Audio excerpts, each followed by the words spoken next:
TV 999 news కి స్వాగతం. నల్గొండలోని రామగిరిలో గల ప్రెస్ క్లబ్ లో సోమవారం గణతంత్ర దినోత్సవ వేడుకలను ఘనంగా నిర్వహించారు. జాతీయ జెండాను ప్రెస్ క్లబ్ అధ్యక్షులు చంద్రశేఖర్ రెడ్డి ఆవిష్కరించి మాట్లాడారు. భారత రాజ్యాంగం చాలా గొప్పదని అన్నారు. జర్నలిస్టుల సమస్యల పరిష్కారం కోసం నిరంతరం కృషి చేస్తామన్నారు. జర్నలిస్టులకు ఇళ్ల స్థలాలు ఇప్పించడానికి కృషి చేస్తామన్నారు. ఈ సందర్భంగా ఆయన జర్నలిస్టులకు, జిల్లా ప్రజలకు గణతంత్ర దినోత్సవ శుభాకాంక్షలు తెలిపారు. సర్వసత్తాక గణతంత్ర దేశంగా ఆవిర్భవించి భారతదేశం ఇటు 77 నేడు 77వ గణతంత్ర దినోత్సవం జరుపుకుంటున్న నేపథ్యంలో ఇటు జర్నలిస్టు మిత్రులకు అదేవిధంగా ప్రజలకు అందరికీ కూడా గణతంత్ర దినోత్సవ శుభాకాంక్షలు తెలియజేస్తున్నాం. నల్గొండ ప్రెస్ క్లబ్ తరఫున ఈరోజు నల్గొండ ప్రెస్ క్లబ్లో జాతీయ పతాకాన్ని ఆవిష్కరించుకోవడం జరిగింది గణతంత్ర దినోత్సవం సందర్భంగా. అదేవిధంగా ఈ ఏడాది అంటే ఈ మొత్తం కూడా గతంలో జరిగినటువంటి జర్నలిస్టులపై దాడులు కావచ్చు, వాటన్నిటి కావచ్చు, ఏదైతే మనకు అంబేద్కర్ ప్రసాదించినటువంటి రాజ్యాంగం కల్పిస్తున్నటువంటి ఆ 4వ ఎస్టేట్ హక్కుని కాపాడుకుంటూ జర్నలిస్టులు మరింత పోరాడాల్సిన పరిస్థితి భవిష్యత్తులో కనిపిస్తూ ఉంది. అంటే వృత్తిపరంగా కూడా ఎన్నో అవరోధాలు ఎదురవుతున్న నేపథ్యంలో జర్నలిస్టులందరూ కూడా జర్నలిస్టులకు రక్షణగా నిలబడేది డాక్టర్ బాబాసాహెబ్ అంబేద్కర్ రచించినటువంటి రాజ్యాంగమే. ఈ రాజ్యాంగాన్ని కాపాడటంతో పాటు ఇటు జర్నలిస్టుల హక్కులను కూడా కాపాడుకోవాలని నల్గొండ ప్రెస్ క్లబ్ తరఫున పిలుపునిస్తున్నాం. జర్నలిస్టు మిత్రులందరికీ, నల్గొండ పట్టణ ప్రజలందరికీ గణతంత్ర దినోత్సవ శుభాకాంక్షలు.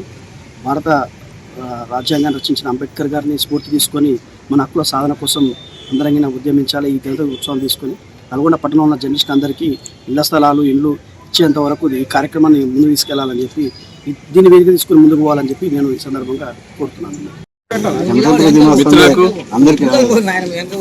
ప్రింట్, ఎలక్ట్రానిక్ అందరు మీడియా జర్నలిస్ట్ మిత్రులందరికీ గణతంత్ర దినోత్సవ శుభాకాంక్షలు.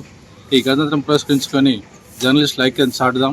హక్కుల కోసం మనం అందరం ఐక్యంగా ఉండాల్సిన అవసరం ఉంది. అందరికీ ధన్యవాదాలు. అందరికీ నమస్కారం. రిపోర్టర్లకు, ఫోటోగ్రాఫర్లకు, కెమెరామెన్లకు, జిల్లా ప్రజలకు గణతంత్ర దినోత్సవ శుభాకాంక్షలు. మన భారత రాజ్యాంగం ప్రపంచంలోని రాజ్యాంగం అన్నిటికంటే చాలా గొప్పది. ఈరోజు మనం గణతంత్ర దినోత్సవం జరుపుకుంటున్నాం. చాలా సంతోషకరం. ఇదే స్ఫూర్తితో మన అందరం అభివృద్ధి వైపు ప్రయాణించాలని కోరుకుంటున్నాను. వచ్చే సంవత్సరం 26 జనవరి వరకు మన జర్నలిస్టులకు నల్గొండ జిల్లాలోని ఇళ్ల స్థలాలు, ఇండ్లు రావాలని కోరుకుంటున్నాను. ఇదే విషయమై మన ఇండియన్ వాళ్ళు, మన ప్రెస్ క్లబ్ సభ్యులు అందరం కూడా ప్రభుత్వానికి ఇదే విషయాన్ని కోరుకుందాం. అందరికీ కూడా గణతంత్ర దినోత్సవ శుభాకాంక్షలు. Thank you.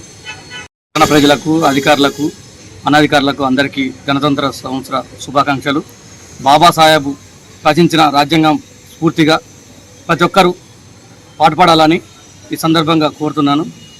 జర్నలిస్టుల ఐక్యతగా ఉంటేనే ఏదైనా సాధ్యమవుతుంది. కాబట్టి జర్నలిస్టు మిత్రులందరూ ఒక తాటి మీద ఒక యూనిటీగా ఉండి మన హక్కుల కోసం పోరాడాలని సూచిస్తున్నాను. అందరికీ శుభాకాంక్షలు. ప్రింట్ అండ్ ఎలక్ట్రానిక్ మిత్రులకు, ప్రజలకు గణతంత్ర దినోత్సవ శుభాకాంక్షలు తెలియజేస్తున్నాను. భారత రాజ్యాంగం కల్పించిన ప్రాథమిక హక్కులలో భాగమైన వాక్ స్వాతంత్రంలో ప్రధాన భూమిక పోషిస్తున్న మిత్రుల జర్నలిస్టుల ఐక్యంగా ఉండి మన వాక్ స్వాతంత్రాన్ని కాపాడుకోవడంతో పాటు ప్రజలకు, ప్రభుత్వానికి మధ్యలో వారధిగా ఉంటూ ప్రజల సంక్షేమం కోసం, ప్రజల కోసం పనిచేస్తున్న మా హక్కుల కోసం జరుగుతున్న పోరాటాలకు ప్రజల మద్దతు కావాలని కోరుతున్నాం. ఎడిటర్లకు,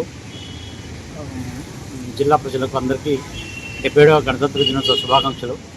జర్నలిస్టులు అంతా ఐక్యమత్యంగా ఉండి జర్నలిస్టుల సమస్యల పరిష్కారానికి మనం పెండింగ్ ఉన్న సమస్యలు మొత్తం సాధన కృషి చేయాల్సిన అవసరం ఎంతో ఉంది.